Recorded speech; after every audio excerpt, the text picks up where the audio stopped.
literally the difference between someone that wins and someone that loses. Yeah. Pull the fucking trigger.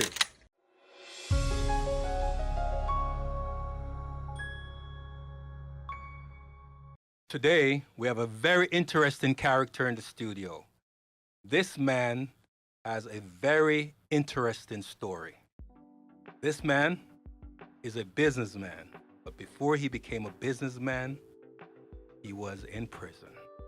So we're going to talk about how he went from being in prison to becoming a successful businessman. Welcome to K. Bailey. K. Nice to have you in the studio, man. How you doing, man? Happy to be here. All right, cool. So I heard about you from a buddy of mine, right? So definitely want to give props to Dennis. Absolutely. Yeah. Big shout out Dennis, man. Yes, Big shout out Dennis. Yeah, he talked about you and I was like, this is interesting. So he told me that you're a barber. So I would like for you to tell your story, and we're going to do it chronologically based on the notes and information that I have. And we're going to start by you telling how you were once a barber and what happened from you going to school to becoming a barber to then ending up in prison. So the floor is yours. Actually, how it started was I actually found out I was going to prison, and that's when I went to barber school. Yeah, so it all started back in, 5th grade, 4th grade, selling candy. Start with the selling candy, real entrepreneur from elementary school, selling candy, doing that. Then you get to middle school, you put your little basketball shirt on, you go to the neighborhood. It's not basketball season. Hey, donate to my team. Hey, here's a candy bar here. Hold a second. I don't want to get too far because you're saying candy, and I want you to be clear. Are we talking about? We're talking Snickers. We're talking Skittles. Real candy. Real candy. Real candy. Okay. Yeah, the Fast and the Furious. Those tickets wasn't cheap when 11, 12 years old. You know what I mean? Right. You ride it with your homies on the bike, and then you go over to Movieco. Mm-hmm. Who gonna pay for that? So you're a hustler before you were even a teenager. Well, you're born with that. It's either you got it or you don't. And then, through the grapevine, it either gets polished in a good way or you start, veering off and then you start going down the wrong path. Okay. And it's easy to do. You know what I mean? It's hard to stay on path, easy to get off path. You know what I mean? Okay. So from the age of, let's say, 12, right? You're going into becoming a teenager. You're selling your Snickers, your candy bars, your Skittles, whatever you had to sell to put some dough in your pocket so you can buy your movie tickets. Absolutely. From that point, what happened to then where you found out you were going to prison? I mean, long story short, it's just getting with the wrong crowd. Honestly, the weed, I feel like weed is like if you're smoking weed, you're not realizing it's like your true potential. You're in a state of like on a treadmill. You're not going anywhere. You know what I mean? You don't know your full potential. You're not utilizing all your time a day. You're not doing this.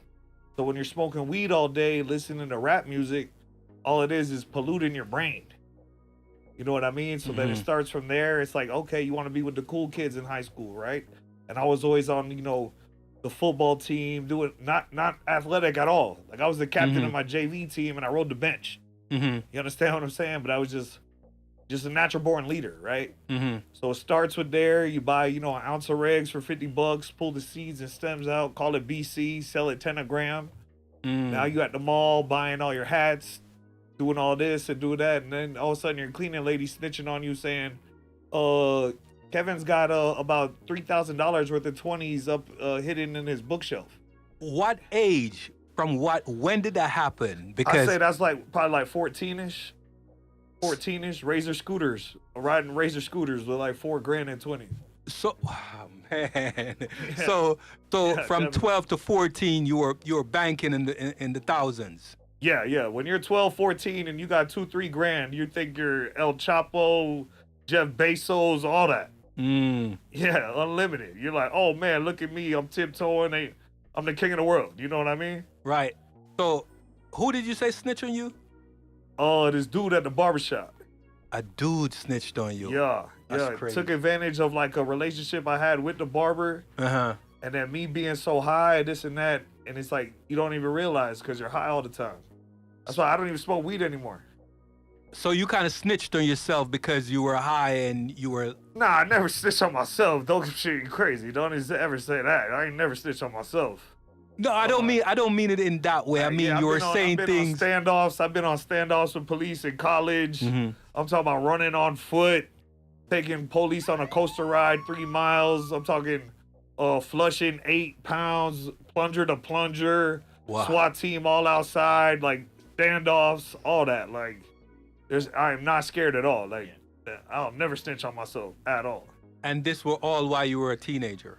No, that was in college. The standoff was in college. College. Yeah, that was in college. Okay, you said something interesting in the first part of us starting. Yeah. You say you became you're a barber, and then you found out you were going to prison, or you were prison. Once I found out I was going to prison, that's when my mom was like, "Whoa, I'm kidnapping you. You're not living in South Florida no more." So she like basically kidnapped me, took me up to Orlando, and I was like, "Man, what am I gonna do out here?" Mm-hmm. And then I went to go get a haircut one time, and I saw it was like a barber school, and I was like, "Man, damn, look at all these people out here, man. Look at all these bitches. Oh man, hell yeah." And then I signed up. And it was probably one of the best decisions I ever made. Definitely. Because that helped the transition after you went off to the big house. Well, it helped me, being in prison, being not affiliated. You know what I mean? I'm not affiliated at all, but being a barber is like you have a niche. Everyone wants to be cool with the barber. Right. You know what I mean? But being a barber in prison is also dangerous because that's like the hottest spot on all the camps. There's no cameras. All the gangs are at, all the fights, police coming there beating inmates, where all the drugs are being sold, gang meetings. I mean, shit, you name it, man. It's tough in there. So let me ask you, just back up for just a quick second. Yeah. When you were out and you were doing your thing, selling drugs, what kind of drugs was it weed? Was it weed? Just started weed. With the weed. Started with the weed, and then it just got bigger and bigger and bigger, and then you don't see yourself. You look in the mirror, you don't see yourself getting taller over the years. You don't see yourself getting fatter until your friends are saying like, "Hey man, you're kind of serious." You know what I mean? Like it's a normal day for me to go pick up 40 pounds. It was a normal day for me to go pick up 5 keys. We're not even counting the money; we're weighing it. Oh. So it's like when you weigh up 1,000. In 20s, it's going to say 49.8 on a scale. That's 1,000 in 20s. So it's like you and your partner are just stacking it on the scale and giving it to him. He counts it. Put it on a scale. He counts it. Bomb. Because we got to count 130, 120,000 like that, So I'm taking it that you were the boss. You were the guy calling the shots. And you had every boss has a boss too, you know what I mean? But it's like I had like suppliers, you know what I mean? And then like me, it's like anytime I put my mind to something, I think I'm gonna be the El Chapo of it, or I'm gonna be the Jeff Bezos of this. It's like, all right. So let's put it in perspective. Yeah. You had your supplier, your plugs, but the people that follow you looked at you as the man in charge because you put yourself in a way where you're kind of up on the totem pole as the plug, where they would come to you for you to supply them. Well, I just gave everybody an opportunity. Mm. You know what I mean? And that's with anything I do. And that's how it transitioned over. Even when I said, hey, I'm going to start rapping one day, they're like, what do you mean you're going to start rapping? Like this one girl I used to sell weed to, she was friends with the people of Rolling Loud before they became Rolling Loud. And I was like, hey, man, let me get his number. She's like, no. I was like, here, I'm going to give you 2 ounces of weed for free. Let me get his number. He gave me his number. This guy, Tarek, I hit him up. I said, hey, man, I want to open up for Juicy J. He said, meet me at what is that? Blue Martini in Fort Lauderdale. Met up with him. He said, hey, you got to sell 50 tickets to open up for Juicy J. I said, all right, how much are the tickets? He said $20. I said, all right, give me 2 seconds. I literally went outside of the car, grabbed the money, gave it to him. I said, Bob, tickets are sold. And he looked at me like, what the hell? Yeah, I know Tariq. I met him back in the, he gave me that same offer to sell tickets to be able to work with him on some other business. Yeah, I did all that. Did the music tours, did all that, and then I got too big of an ego. So I was opening up for A$AP Ferg one time, and he told me I had a set time at like 8:40. And I'm used to throwing my own shows, doing all this, so I'd come in at like midnight, do my thing, all my friends, 50, 60 deep, this and that. So I come late to the shows down in Wynwood, and I'm like, yeah, man, I'm Kevin Bailey, what's up? You already know. And they're like, nah, you like missed your set time. And then I was like, man, get Tark, man, I don't want to hear this shit. And Tark's like, yo, dude, like, what do you want me to do? And that was just me being too egotistical. And I was like, all right, man, fuck that. We're going to go to Booby Trap Doral, doing all this. And it was like just being I had too much money, too much ego, and it was coming too fast. And you're blinded by all that shit, man. It's fucking poison. It's poison. It's like a lot of fake love, a lot of fast euphoria with the money coming in. And then when you go to prison, you're like, holy shit, man, I probably blew a fucking half a ticket in there. And now I'm on my dick, hating life. Just not even like hating my life, having nothing, questioning everything. And it's like prison was like a real eye opener, man. It really saved my life, man. Honestly, really saved my life, man. That's big right there. That's a big statement. Yeah, it did. It's a big statement. Yeah. So, at what age did the boys in blue come and get you? I had 2 big run-ins. One was in college. The kicker of the football team snitched on me. How did that happen? How did that? So I had like 5 packages coming in. 3 were coming from LA. 2 were coming from Sacramento, right? And so the 3 from LA, I found out I ended up getting robbed. I talked to my lawyer after this shit. He told me, he's like, oh man. I was like, man, how did I lose 5 boxes in one weekend? It's like a bell graph curve. The probability on that is unheard of. That shit doesn't even add up, right? So I had my main guy sending them from Sacktown, and then I was going out doing all this and all that, right, on the side, man. Greed killed me. I'm sitting there paying girls $20 to do this and that, do my homework while I'm flying to Houston in the middle of a test week, doing all this shit. I'm trying to study. Crazy. I had the biggest run I ever had. I'm not gonna say his name. He gave me $138,000 on the face. Stayed with me for about 6-7 days. Cleared up 70 grand. I paid him 70 grand in 7 days. That's 10 grand a day. This man leaves. 2 days later, he's blowing me up. I need the other 70. I'm like, you fucking cocksucker, get off my fucking phone. I got a test to study for, do all this shit. I'm like, bro, I just gave you 70 grand in 7 days, bitch. Fuck you, man. What are you talking about, bro? It's insane, man. So crazy. When that's when I knew. I was like, holy shit, this is big time. I was like, whoa, that's a lot. But something was going down in that period of time right there, right? Because you say you lost like what, seven packages, like how many packages you say you lost? About 5. Do you think it was the boys in blue, the feds that were? Well, the boys in blue grabbed the 2, and then I got robbed for the other 3. So what they do in Cali is they build a trust with you, right? And then until you send the money over, and then once you send the money over, that's how they get you. So that's what they set up everybody on the East Coast like that. They build a trust and they get. So I happen to got and arrested on the same weekend, double L. I lost over 150K in one day. I was probably like, what, 25 years old? Did you have that on consignment, or you already had just paid for your load? That was like half and half, like half paid, half on consignment. And not to mention, when they hit my door, I had to flush another 8 pounds. Me and my roommate are throwing the plunger back and forth. I got a fucking couch in the front, this and that. And they took 28 grand out of my safe that day too. So we're talking about 47 pounds. I had to flush about 8, and they took 28 out of my safe. Did they record at 28, or they kept it? Well, in the like the news reports, like it said they had like 8. They kept 8. yeah, they kept 8. Cocksuckers, yeah. Yeah. The reason I ask is because back in the day. But you know what's the craziest thing about it? So like when they came, like I called my lawyer, like, yo, what I do? He's like, man, just clean up everything, put all your jewelry on. Like I got all my cell phones. I put them in the sink, put all the water on them, and then I go to my roommate. I'm like, yo, man, I'm kind of freaking out, bro. And he's like, they're not. He's a Brazilian guy. He's like, they're not saying my name, dog. And I'm like, oh man, like what the fuck, right? So then this motherfucker hides his money in the rice, and he don't tell me. And me, I'm all nervous and shit. I bought one of those safes from a Bass Pro Shop. So I can't even get in it. It's a floor unit and it's a dial. Don't ever do that. Get like a combo. Don't ever do the floor unit. I learned that lesson, right? Anyways. Putting them up on game. Yeah. That's free advice, man. I'm done with it. So it's free advice, man. Anyways.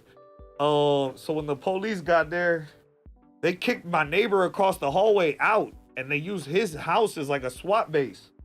So when I called my lawyer after about 3 hours, they're like, hey, just lay down. They're going to kick it in. I'm like, oh, man, damn, fuck. So then I was like, hey, to the lawyer through the door. I was like, yo, my name's Kevin Bailey. I'm not violent. I just want everyone to go home safe, man. And they're like, open the door slowly, da-da-da. I put out my hands like this, dude with the riot shield, with the pistol, the shotgun behind them. They grab smoothest, easiest arrest ever. Pull me into the other room. Then they go down. I was like, damn, I've been slammed for tenths. And this is like the easiest arrest I've ever had, right?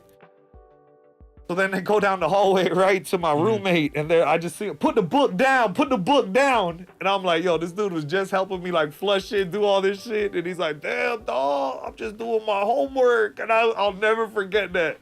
To this day, when he said that, I'll never forget that. That's my boy right there. Oh my gosh. So did he go down with you, or you're the only one? Nah. I mean, he came down for questioning this and that, and they tried to do he said this and he said that, and we're looking at them like, bro, stop it. Like, we're not snitching on each other, bro. You're dumb as shit. Yeah. And those Tallahassee cops and motherfuckers like failed the FCAT. They're retarded. I was literally twirling them in an interview. It's just crazy. I got it on my fucking DVD. At my dad's house on the Xbox, man. It's crazy. For like the first 20 minutes, they're talking about like Ryan Tannehill and shit. It's crazy, bro. These dumbass cops. Like, I'm never gonna snitch on myself, man. I'm the one in college, yo. You decided to be a cop. You're a jackass.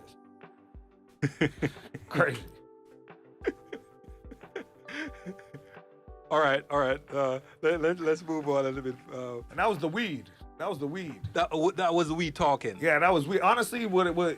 So when they hit the house, right, where I was mailing the packages to the kicker. So I was like, yo, this fucker set me up. And I look at him. I look at all the roommates. I'm like, fuck. So I kick the back window out and I jump out the window and I'm thinking like, oh, Jason Statham. Like, hold on. How many floors? It was one floor, but it was a Tallahassee. It's a hill. So I'm thinking, I'm looking cool as shit. I fucking bust my ass like, oh, boom, eat it. I'm like, oh shit. And I'm running. It's like 55 degrees and I'm in fucking Jordan sandals running for my life. I took them boys on a coaster ride on my feet for about 2.5 miles. And then barricaded myself inside. They, after they found you, did they put a beating on you? Nah, I told you it was the easiest arrest I ever had. Okay. Like I've been slammed for tenths and shit. It's crazy. It was the easiest arrest I ever had. Yeah, wow. Okay, I was just so scared. I was running back to my house because I had a little bit of. Actually, never mind. We'll talk about that later. All right. So far, this is an interesting and funny interview.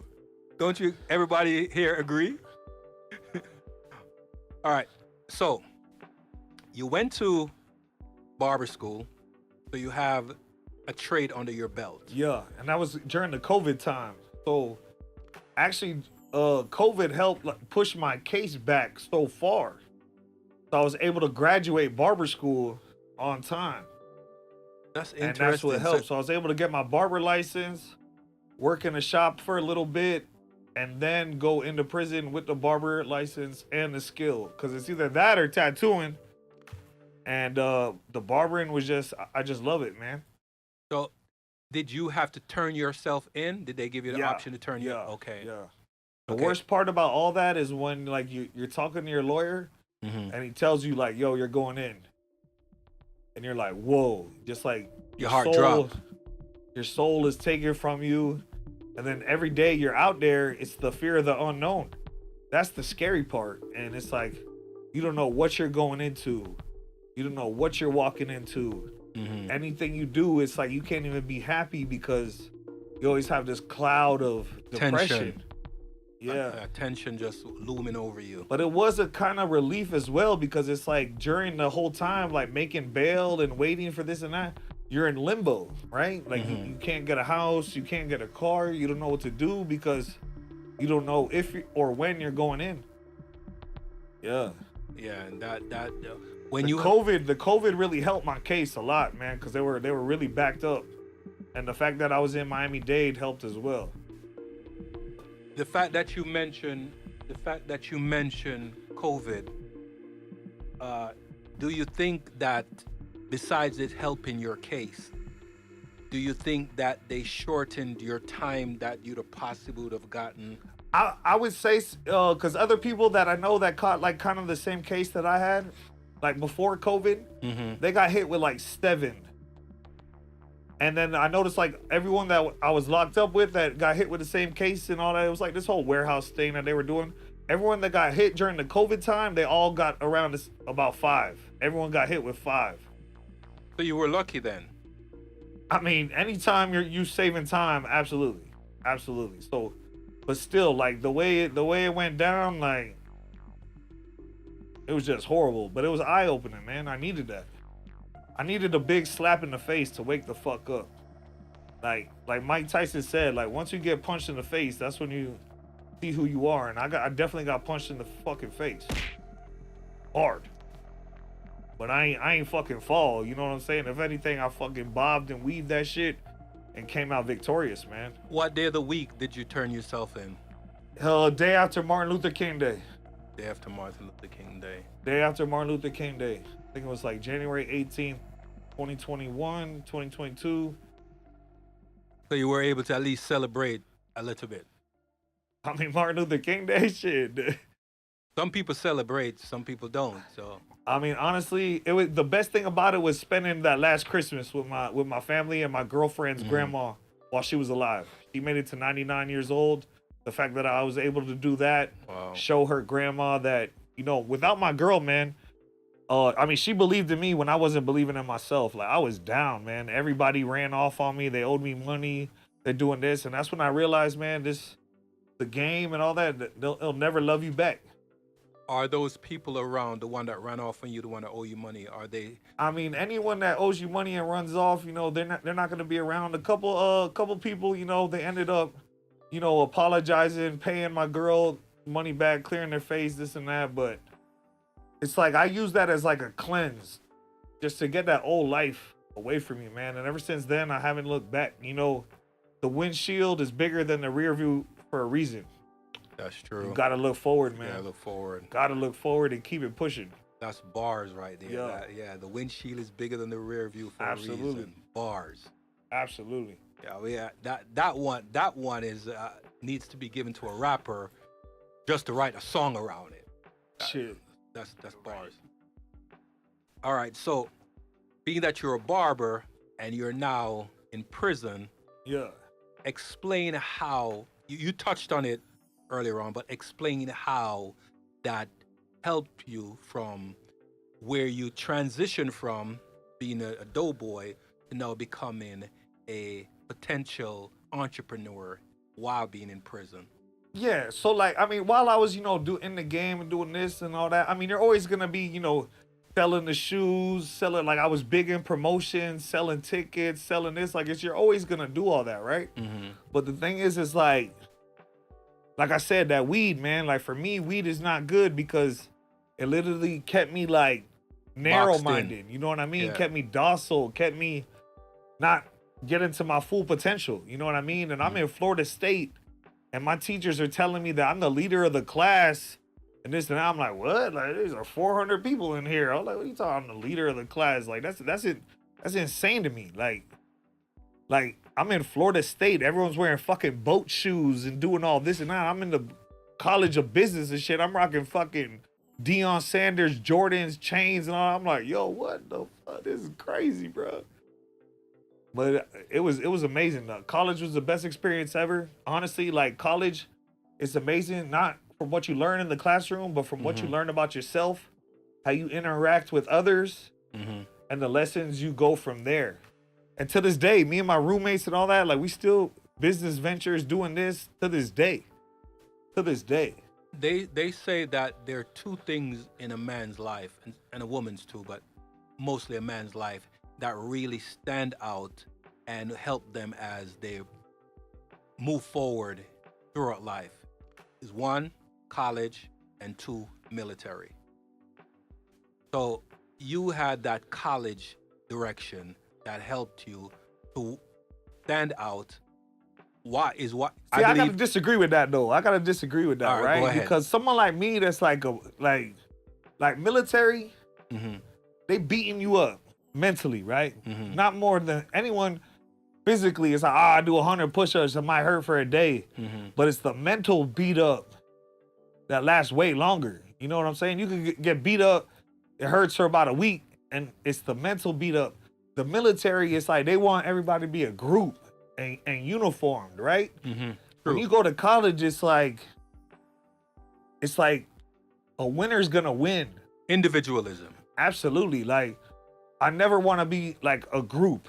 Yeah, I want to be part of a group. Everyone wants to feel like a camaraderie and be this and that. But like, if everyone in this room disagrees with me, I'm still me. If everyone agrees with me, I'm still me. Like, you have to have that, like, to be a real winner, you have to have a delusional, like, mindset, positive outlook where people don't understand you.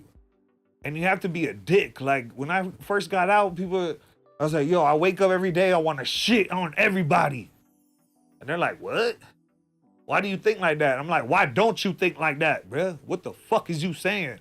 How do I get out of prison and lose 1,100 fucking days out my life and you in the same fucking place? The difference between a winner and a loser is the winner pulled the motherfucking trigger, dog. That's it. Whether he failed and this and that, it don't matter. He had the balls to pull the fucking trigger. That's literally the difference between someone that wins and someone that loses. Yeah. Pull the fucking trigger. Sometimes That's it. Sometimes it's better to go for broke, pull the trigger, go for broke, than never try to know if you would have made it or failed. Yeah. I'd rather pull the trigger and fail and be like, damn. Than be like, what if this or what if that? Man, that's a bitch ass hoe ass shit. And I ain't never gonna look in the mirror and be like, well, what if I did this? Nah, hell nah. Hell nah. That's some hoe ass shit. And I can't stand behind that. When I get out of prison and it's like, I have this anger and it's like, I was gone 1,100 days. Granted, my own decisions, right? And I'm looking at people and it's like, how am I doing better than you? And I was behind a fucking fence. You should be ashamed of yourself. You should look in the mirror and be like, I'm a bitch. It's insane. It's insane. Like, how do you look at yourself and be okay with being mediocre? And it's the fucking weed. A lot of it is the weed. People are okay with being docile and not growing and using their mind. Like, your mind is the biggest thing ever. Yeah, it's your computer. It's your processor. I'm not 6'5" and can dunk like LeBron. Everything I got is my mind. That's the only thing I got. And my voice. That's my best attribute is my voice. And it's like my voice demands an attention. You know what I mean? And I'm not scared to do anything. I'm not scared. If I'm doing all this illegal shit, risking my whole life, you're gonna tell me I get out and can't risk it on something legal? Get the fuck out of here, bro. Stop the madness. Stop the madness, bro. If you don't risk it on something legal, to me, you a straight bitch. I don't even want you around me. Don't even breathe the same fucking air as me. You're a straight bitch. Like that. If you got a problem, rub it on your chest. Hey, you make some strong statement, and I hope it resonates with some people.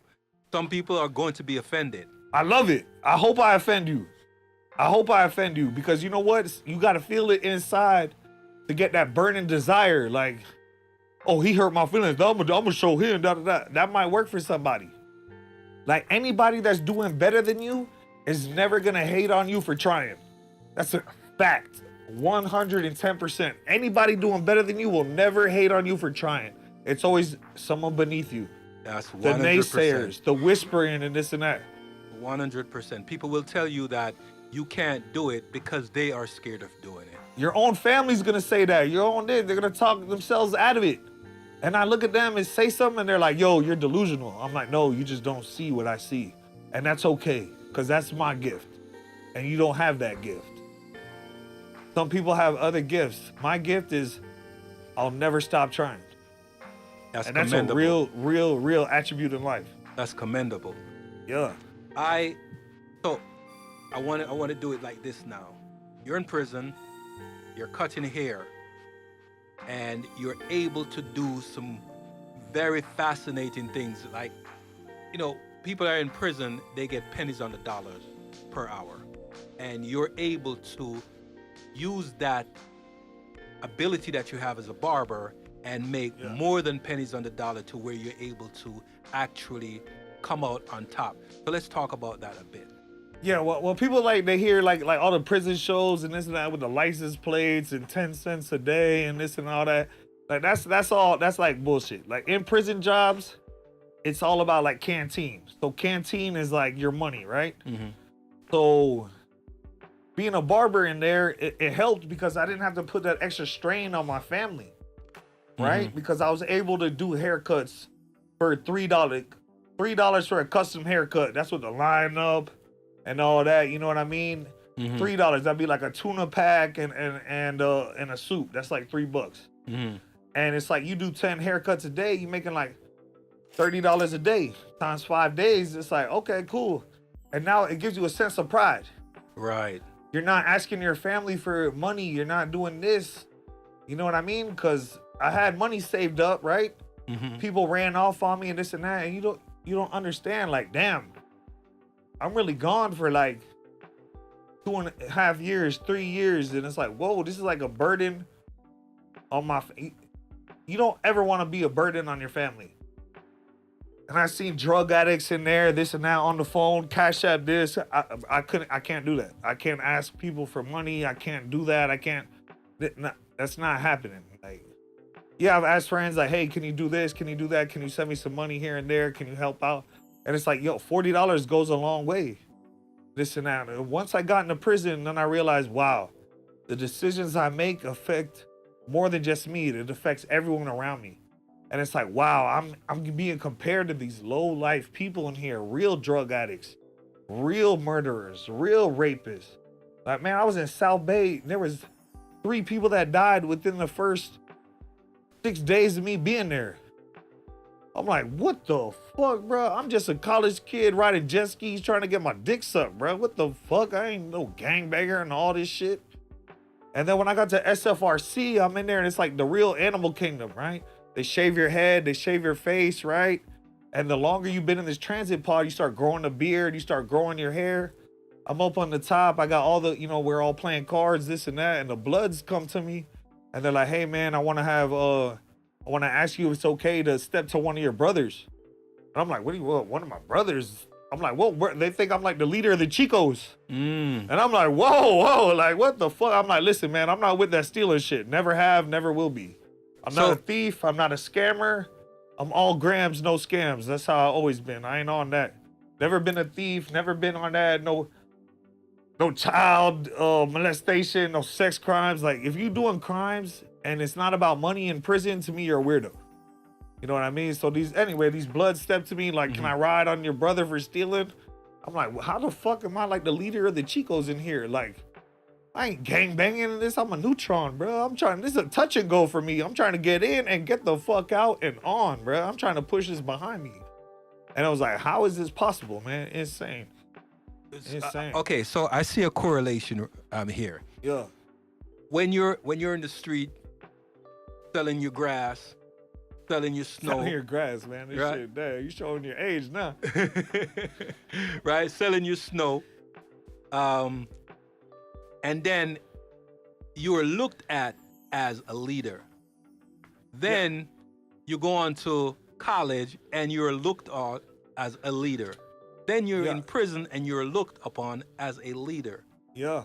Damn, when we say it, it's like, yeah. You have a certain quality or a certain aura about you that makes people think that you are a leader. You come across that way. You have that. You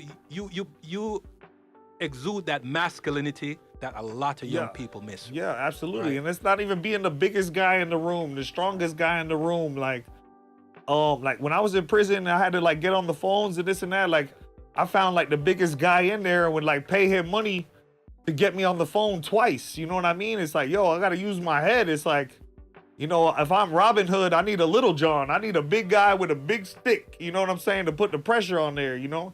And it's every day I had a 10:30 spot to call my girlfriend for about a year and a half in there. And it's like, wow, I'm not gang affiliated. I'm not this, but I have a locked up phone where it's the Zoes had their phone.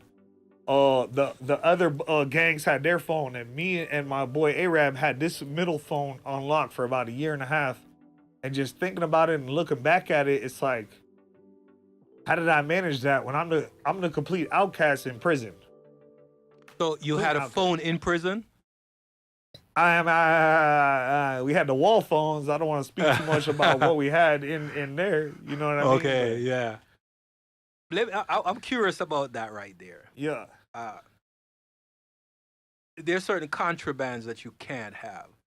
And after you get out, right, if it's mentioned that you had those contraband while in prison, can they come after you for having the contraband when you were in prison? I mean, now that you're free I and don't out? know the answer to that. I don't know the answer to that. So if I don't know the answer, I don't want to like speak too much on it. But I do know that you always want to like never want to own a phone and have a phone. You know what I mean? Right. If somehow, you know, you spend $40 a month to rent a phone and you use it and then it goes away after you're done, you know, that's a different story. But to buy a phone and hold a phone, nah, I was never trying to do all that. All right, let's jump to. So we're still in the prison mode, right?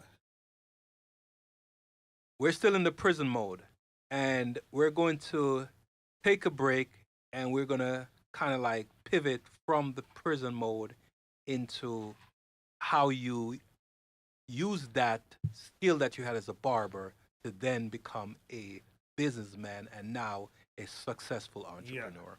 All right, so let's take a break here. Perfect. All right, and we're back. So, Bales. What's up, brother?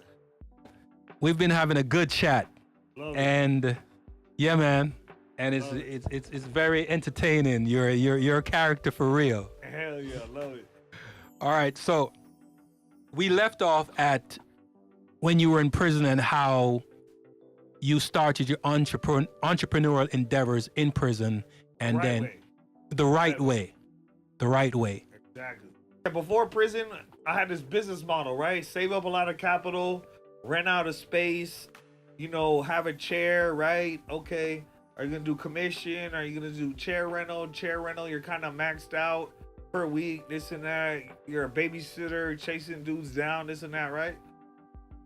Mm-hmm. So when I got to prison, I didn't know there was such thing as work release, right? So I was able to qualify for work release, obviously because I wasn't a rapist and a murderer, right? So one of my friends from college, he actually gave me a job at his insurance office, right? And I was able to go there and start powering up. And then once I got the work release, that's when I got this. A cell phone. This is the biggest motherfucking tool in 2025. If you have one of these and you're not making money, you're a fucking bitch. I don't know what the fuck you're doing with your life. Honestly, this right here, you can reach the whole entire world like that. You're gonna tell me the cowboys 200 years ago could say a little device like this, they can reach China? They would have looked at you fucking crazy. This right here is a superpower. It's true. And if you're not using this as your magic wand to get ahead and make money, like, what are you doing? Waking up, finger popping, going on Facebook, TikTok, doing your little dances and shit, like a little fucking fat. Like what is you doing? Honestly, this is a tool to make money. And this thing right here changed my whole perspective of how to win in 2025. So working in an insurance office, right? Like I saw the memberships, the subscription base, and I was like, wow. So it's like, okay, the Hard Rock just opened up, right? Hard Rock Bet in Florida. You gotta hit it while the gold mine is hot. This was like the gold rush of 1849. Gotta take advantage. Gotta do this, right? So I started putting out picks. I started one of my homegirls. She used to be my bottle girl at Florida State.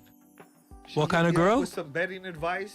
What kind of girl? Oh, my bottle girl. Oh, okay. I met her in college, right? My bottle girl, right? At this club, right? Coliseum. Rest in peace. It's not there. It's Target now. But anyways, from Tampa, right? She works at a strip club out there. She started posting the pics. Everyone started following me, and I'm like, damn, I need to figure out how to monetize this, right? Mm-hmm. So I was like, man, maybe how much should I charge for this? What should I do? So I was like, you know what? 40 sounds good. Some people said it's too low. Some people said it's not high enough. So I felt like that was the perfect amount, right? And from there, just posting. And it's like, most of my followers were all these lesbians from fucking Tampa. All these girls that just wanted to make fast money and this and that. They'd hit me up and say, hey, what's the lock of the day? What's this of the day? And then I learned how to like put the pics out on like a platform with WAP. And I turned it like a $500 investment. And I just wrote a W-2 or a 1099 for like $35,000. And I did that while being locked up. So I made $30,000 in about 8 months behind the fence. I wake up in the morning, work out 8 a.m., go to work, come back, work out again, cut hair, doing this. And I started posting like, don't let someone behind the fence outwork you. And I knew that was going to rub feathers. I knew it was going to rub people the wrong way. Mm-hmm. But it's like, yo, the world is hard and cruel. I ain't here to sugarcoat shit. Mm-hmm. It's just tough out here. You Mm-hmm. know what I'm saying? If somebody's bothering you, that means you don't have enough self-confidence in yourself. Because when I see somebody doing better than me, instead of me gossiping and hating and shit, I go to that person and say, hey, how can my skills and your skills mesh together and we both win? And that's a winner. A winner wants to put their skills with someone else's skills and win. The best thing I learned in college was a leadership class. You have a mentor above you, right? Mm-hmm. You have a peer where you share ideas with. And then you have someone underneath you. That's the 3 forms of leadership and learning, right? And if someone's above you and doing great, they're always going to want to teach underneath. True. Always. Because they're going to look at you and see something in you that reminds you of themselves in like an early year. Like I said, the people at up top, they're not competing, they're working together. That's the millionaire mindset. The people at top are working together, dog. It's the peasants and the gossipers down below. You know, and you just gotta, block. You gotta be like a horse on a track, man, and just put the blinders on and just keep on running and keep on going. No matter what the outcome is, whether you're first, second, it don't matter. Just run and finish the race. Now, I don't know what I'm gonna do in 2, 3, 4 years from now, but I got my feet in the ground and I'm going full force and I'm putting in the work. And I'm not scared. Like, what's the worst thing that could happen to me? I'm in the same spot. Like especially yesterday. If it's legal. Right? Like, yes. Especially if it's legal. Like, my mom always told me, the tortoise wins the race. And I was looking at her like, yo, like, what are you talking about? And now once I hit, my mid-30s, I see it. Slow money will always be there. It's that fast money that comes and goes. Appreciate the slow money, and if you got it slow, it'll be there forever. And that's a major thing I learned, man. Yeah, I should interject. Over time, when you make that slow money, you learn to appreciate every dollar. But when you make that fast money, oh, absolutely, you treat a dollar like 50 cents. Oh my God, I go in a strip club, fucking literally have throwing contests. doing all this shit. And now it's like, yo, I'm actually working for my shit. I'm like, whoa, that was 3 hours of work. Oh, hell no. I would never do that again. Never do that again, man. Everyone's there when it's all good. Everyone's there to suck your energy when you're that guy, being the cool guy. Everyone's there to celebrate your win, but they're not there at practice. They're not there when you're in the weight room. They're not there, but when you win the Super Bowl, everyone's there. They're at the parade, but they're not at training camp with you. Exactly. And that's a big fact. They're not in shooting with you in the gym, as they say. If they're not doing 2-a-days in training camp, they shouldn't be at that parade. That's true. You know what I mean? So you don't gamble with life anymore. You take it a day at a time. I mean, once you have that in you, it's like you're a risk taker. You know what I mean? And it's no, I don't mean it like when I say you don't gamble with life anymore. You don't gamble with money like you used to gamble with money, where you just blow money. You're more responsible with it now. More strategic about everything. Right. It's like anything I look at it, it's like, okay, how long did it take me to work? How long did it take me to get that? Mm-hmm. Oh, what bill could that pay for? Mm-hmm. What this? And it's like once you see that type of mindset, mm-hmm. and you're being more rational, mm-hmm. more methodical, thinking with your head, mm-hmm. and it's like you're opening like a level of maturity. Like, right. As a man, you change about every 3 years. True. Every 3 years you change. You know what I mean? Like, I was definitely not the same person at 25 as I am now. I feel like light years and eons away from me at 25. Earlier you said something that correlates to what you just said now. Yeah. You don't wake up in the morning and you're a grown person. You don't wake up in the morning and you're fat. It's gradually over time. Your decisions, your habits really make who you are. Absolutely. Right. So you actually change every day, but it's a gradual process. And then in 3 years, you'll be like, oh, shit, I'm here now. What do I do? Do I go left or do I go right? And in your 30s, right? In your 30s is when, at least what I noticed for me, right? I'm speaking on person. It's when you start defining, all right, this friend is not going with me in this direction. Mm-hmm. Or this is not working where I want to go. Mm-hmm. And you start defining, when I was a kid, I saw my parents, they only had like 2 friends over. Mm-hmm. And when you're 20, you got 80 people ready to go to the club. And you see it. You're trimming the fat. And it's like, where you want to go, either people get on the train or they get left. So absolutely. I want to segue that into how you became a successful businessman to you having you're in boxing now, and you're into picking bets, right? Yeah. And you started something called Bando picks. Yeah. And you became quite successful at that. Yep. To where, as you was telling me earlier, you, before your fighter had his first fight, you sold 3 sponsorship for $5,000 a piece. By buying, they paying for patches on his. I literally created my own lane in the boxing industry, right? It's good. Made my own job. Good. Director of marketing. You always hear promoter, mm-hmm. manager, right? You never hear director of marketing, right? I created that shit. I'm the pioneer with that, right? Mm-hmm. And marketing has always been my favorite thing, right? I met this fighter. His name is Lorenzo Medina. Mm-hmm. Young kid, heavyweight, 12 knockouts. Sorry, 12-0, 9 knockouts.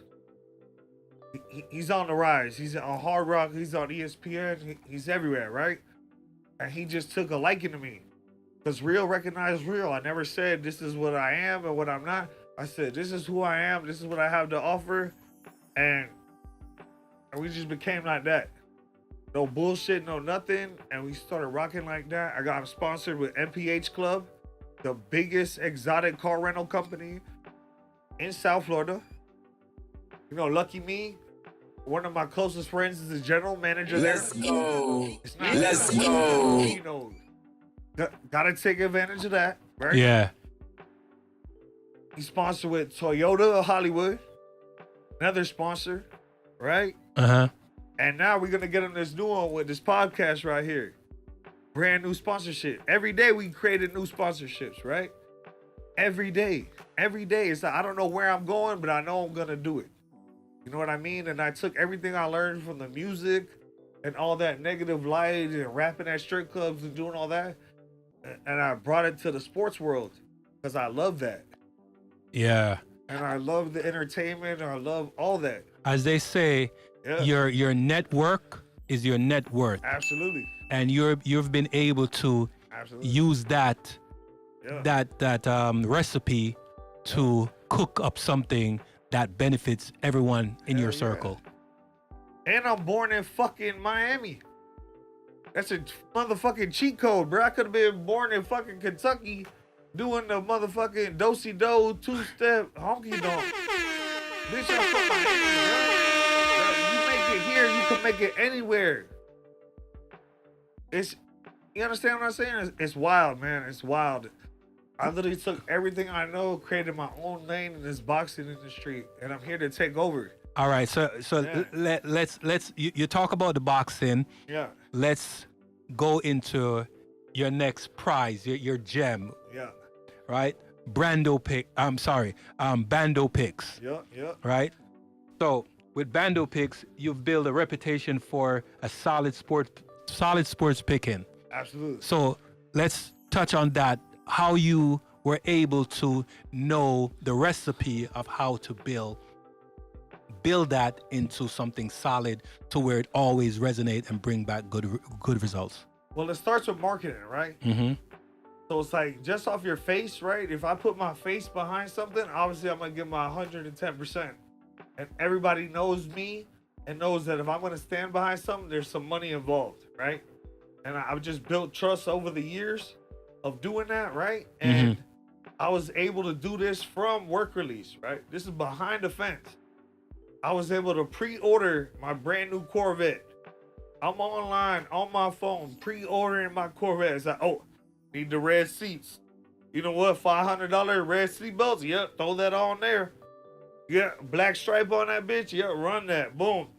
And I pre-ordered a Corvette, my dream car, from prison.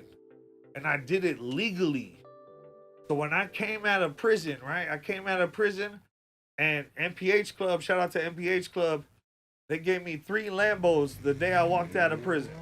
Gave it to you like to own it or? No, just for the day. Okay. For the day, 3 of them. I look like a fucking bag of sour Skittles. Fucking baby blue, purple, and orange, right? Uh-huh.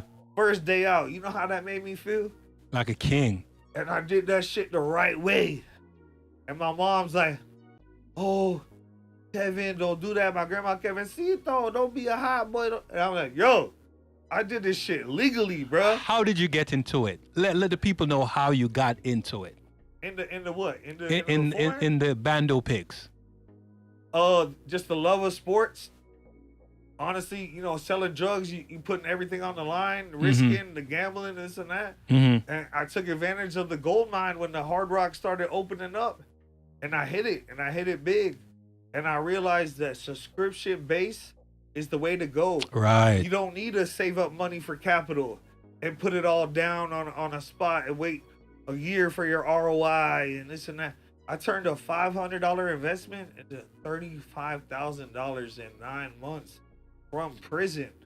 Nice. So when someone tells me they can't do it, and no, you just don't want to. You're cool with being mediocre. I'm not cool with being mediocre. I came out of prison.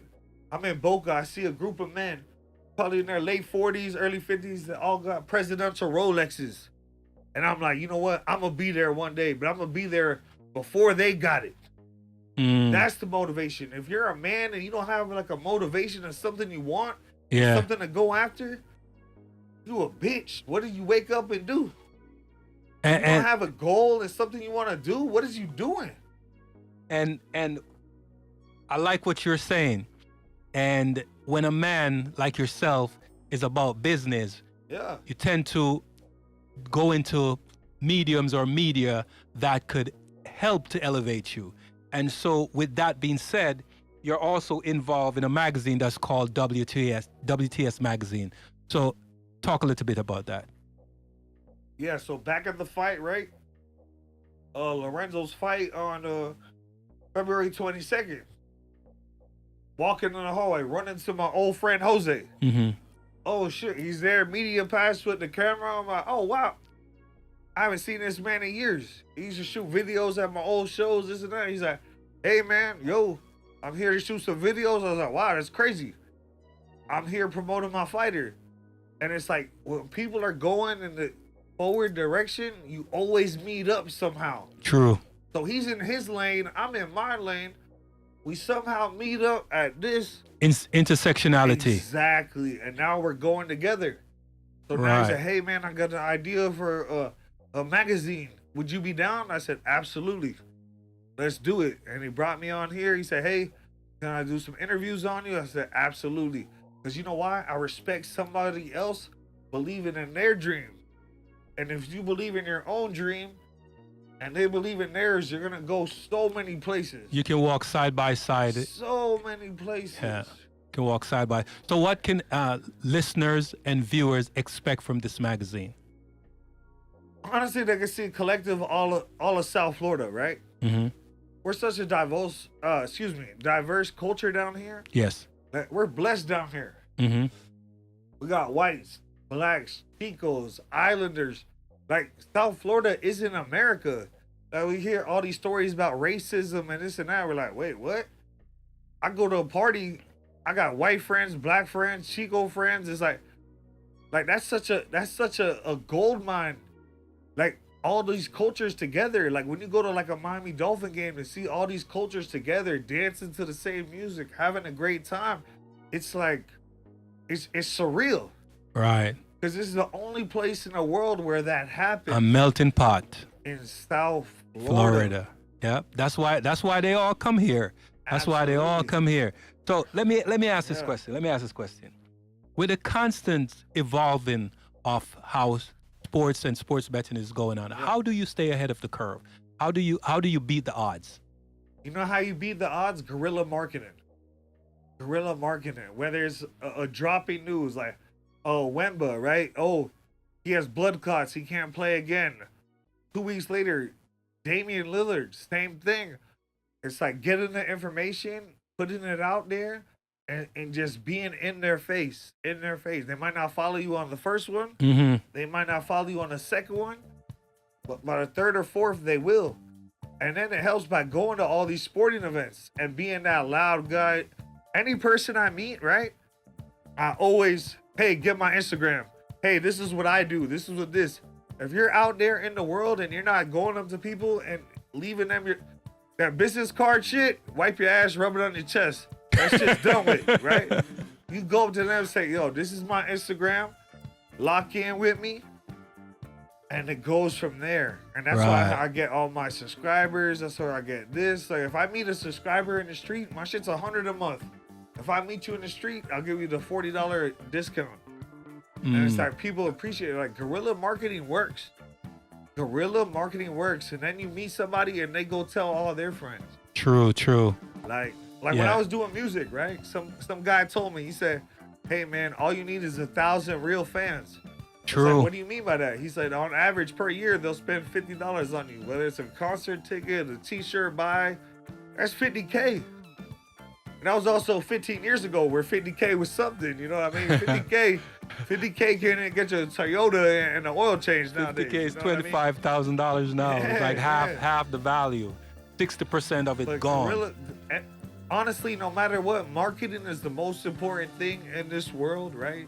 Coca-Cola is $1 billion company. And they're spending millions and millions and millions on marketing every day. And they don't have to. So what does that mean?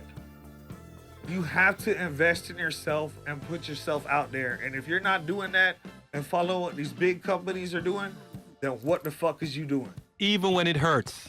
You have to. Even more so when it hurts. Yes. Even more so when it hurts. Yes. I want to ask this. It's a very important question, and Yeah. I'm gonna read this question verbatim. Right? Sports betting isn't just luck; it's strategy. When you're analyzing games, what key factors do you look for before locking in a pick? Calculated risk. Calculated risk, right? So the best is when you have like an inside information, right? So I know some security guards that work at Booby Trap on the river, Mm-hmm. right? So they saw the Charlotte Hornets basketball team was there. They called me, hey, the whole team's trying to get in the club. It's 5 a.m. I said, oh shit. I called all my friends, hey, take all the unders on the Charlotte fucking Hornets and put the Heat, bet all your money on the Heat. People coming to Miami, yeah, it helps out the inside. Yeah. When you got something like that, that really helps. Right. But it's calculated risk. It's calculated risk. And the shitty thing is like, we're going against the big dog. Wait. I need to add something to that. It's Yeah, go not ahead. just calculated risk. Absolutely. That was a strategy that was executed with precision because you got the inside and you were have able to to have that. execute on it. You have to have that because you're going against, like, bro, how the fuck does ESPN have a sports book and they're the ones doing all the news? Mm-hmm. That's a conflict of interest. Interest. Right. That shit don't make sense.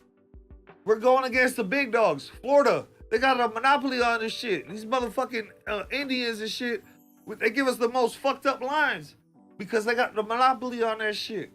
You go to Vegas, you can shop around and do this and do that. We're getting pimped down here in Florida. It's crazy. They really got a monopoly on that shit. Mm-hmm. It's true. We're going to be a pro sports gambler where people don't understand it is to be a pro, you have to be 55% correct. Now you're a pro. Right.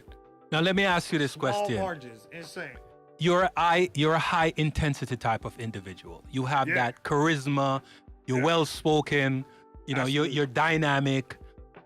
You exude that Yeah. personality and persona that many people, not just men but also women, desire to have.